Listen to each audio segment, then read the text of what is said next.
If you cannot manage your time properly, then nothing in your life will be well managed.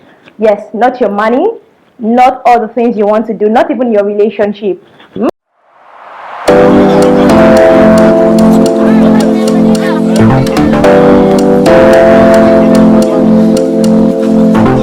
What's up, beautiful people? Welcome back to another episode of 360 Degrees with HYGIENE, where we evolve around owning our lives, owning our growth, and owning our happiness. This is a place for people who are looking to self-develop, build a life of impact, and glow up in every areas of their life. So if this is your gem, please don't go anywhere. Today, you or we are talking about owning our time and making the best use of it. I recently saw somewhere, I don't know, I think I saw it on social media. Someone said, if you cannot manage your time properly, then nothing in your life will be well managed. Yes, not your money, not all the things you want to do, not even your relationship. So if you cannot manage your time, definitely it will be hard for you to control every other thing because you will just be a mess. Your time is very, very, very important. It is key to your growth and your success. So you must learn to be able to manage your time. One thing that steals away our time is procrastination. It literally eats into our time. And if you're looking for the queen of procrastinator, don't look further, don't look far. Used to be me.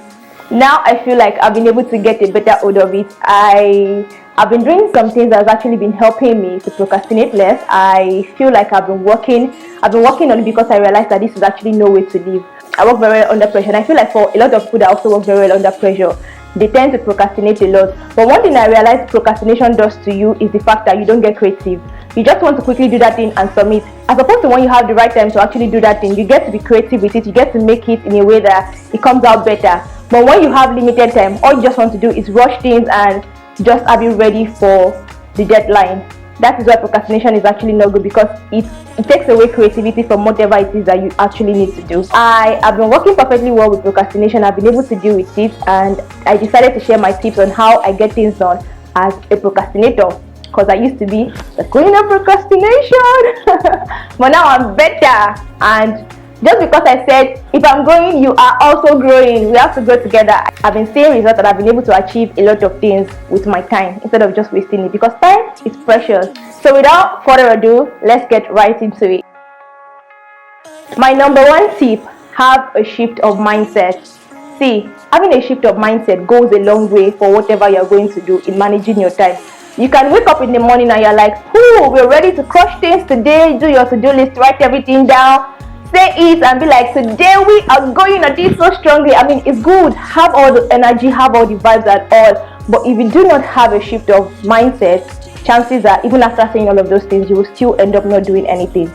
A shift of mindset is such that your mind is aligned with the things you want to do.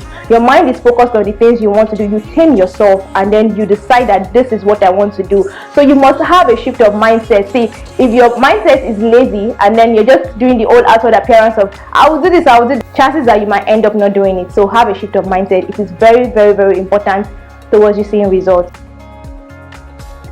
Moving on to my second tip, notice your pattern and rework. Before now, I used to think that when I have a couple of things in my head that I want to do, when I tell myself I want to do this thing and then I also tell my friends, then I will end up doing it at the end of the day. But it doesn't work that way. I realized that I needed to notice my pattern. I need to find out what works for me and then start doing it. So one thing I've been doing recently that's been working for me is that every Sunday before the start of a new week, I try to outline all the things I want to do. This week, how do I want to set myself up for success? What are the things I need to do to achieve my goals? I think about an hour, I think about them, I write them down, and then I categorize them. Like, okay, what can I do on Monday that would actually help me to achieve more on Tuesday?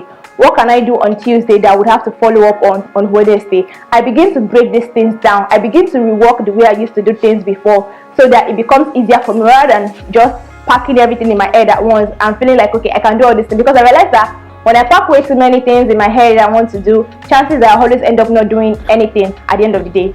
So I try to break it down, think of everything, write it, and think about how I want to progress from one thing to the other. So yes, notice your pattern. If your pattern is not working for you, rework your pattern. Do what works for you.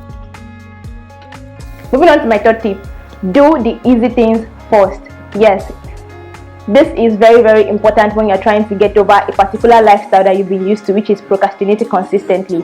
I would advise that when you have certain things you've listed that you want to do for the day, do the easy ones first. because if you've done the easy ones, it helps you build momentum for doing the heavy task. And after doing a couple of, chances that you would even have more easy activities for you to do. So if you've done a couple of those easy activities, you build momentum to actually do the harder ones, and by then, because you've achieved some things, you want to push yourself to even achieve more. So you keep going, and even if you end up not finishing the hard task, you've already completed the easy one. Now you've had some things off your list, unlike not doing anything because you get stuck with just one hard task. So try to do the easy ones first and get on the other one. Then you're just like, since I've been able to do this one, there is more willingness to actually push further to do the other things, and then you begin to push yourself. Well, except you just want to be like, I don't still want to do it, but you have to do it. It's important. Get on it, do it. Moving on to my fourth tip, which is, if you have a to-do list, do not put everything on your to-do list.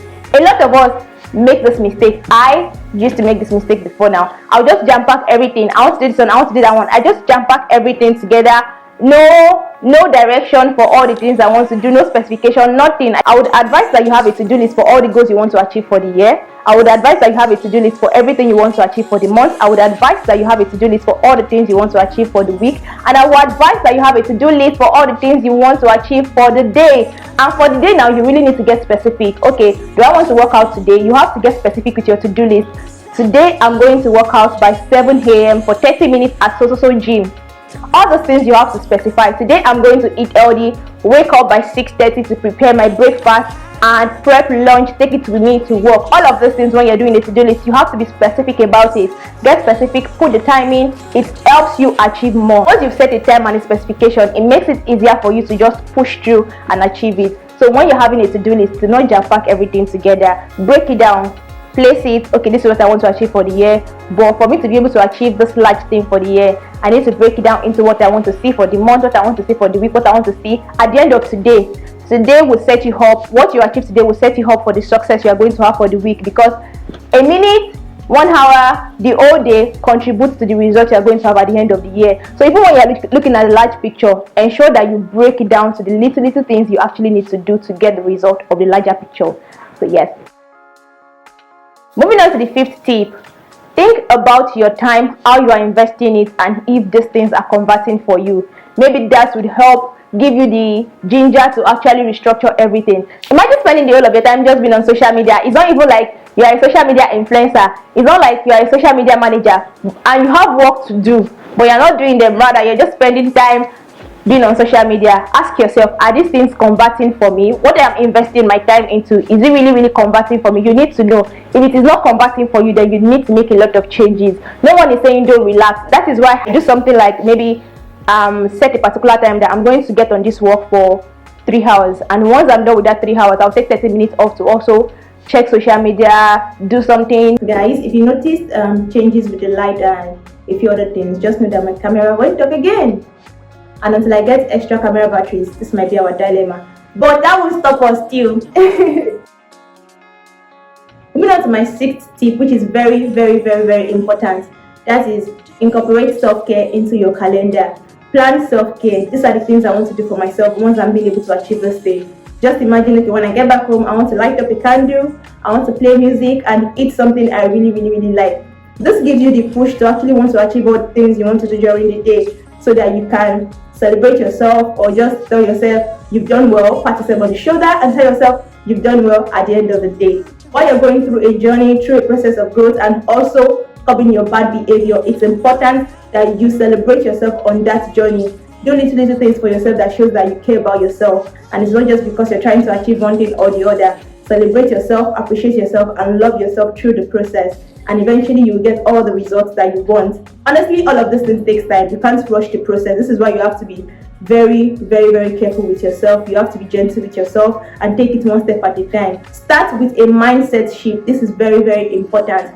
Have a shift of mindset towards the things you want to do. Tell yourself, I want to do this thing, and believe it in your mind. Don't only believe it in your mind, but begin to act it out. Let your mindset align with things you want to do. Don't just think about it in your head and eventually not carry it out. So allow these things to align, restructure your plan, and do things that you know would actually work for you. Limit all the things you do that is not converting into something for you. Invest your time into the things that would really convert for you. Also have to do list that you know is easily achievable. Just don't pack everything together. Categorize it and set yourself up for success every single day. And remember, self-care is very important. You have to let yourself know, you have to let your body and your mind know that you care about it and that you want to give it the best. So incorporate self-care into your calendar. Let me know in the comment section the things you've been doing to actually get over procrastination. Let me also know which of these tips you will be making use of. I hope that on this your journey to growth, you are going to make the right decisions. I know you can do it. I am also on this journey and we are doing it together. Like I said, if I am growing, you are also growing. So let's grow together. We have come to the end of this video. So if you've loved this video so far, do not forget to give it a thumbs up, do not forget to comment, don't forget to subscribe, and do not forget to share with family and friends. And I will see you again in my next video by the grace of God. I love you.